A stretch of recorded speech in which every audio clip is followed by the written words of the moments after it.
ხშირად სტრესულ პირობებში არაადეკვატური მოთხოვნები ჩემი თავის მიმართ ჯანსაღმყოფობაში ხდება დამატებითი ქრონიკული ან მწვავე სტრესის წყარო. ანუ მარტივი და რასაც შემიძლია ყურადღება მივაქციო, იმას მაინც მივაქციო ყურადღება არის მთავარი ამბავი ქრონიკული სტრესისას და არა ქრონიკული სტრესი დამეწყო და ეხლა დავიწყო ვარჯიშზე, პურის ამოღებაზე და ტკბილეულ ამოღებაზე, რომელიც არც არ უნდა გავაკეთოთ ფიქრი.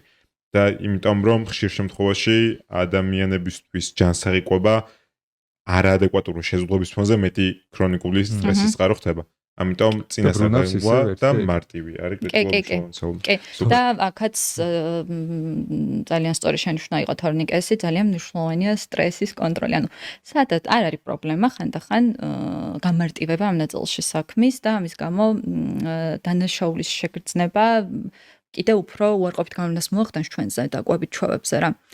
შესაბამისად, რაც შეიძლება მარტივად უნდა შევხედოთ ამ ნაწილს, შესაძლებელია რა თქმა უნდა წინასწარ დაგეგმა, მაგრამ ისიც არ აუშავს რომ ხანდახან ჩვეულებრივ ადამიანმა გამოიცახოს და გემრიელად მირთვას საკვები, რომელიც სურს რომ მირთვას.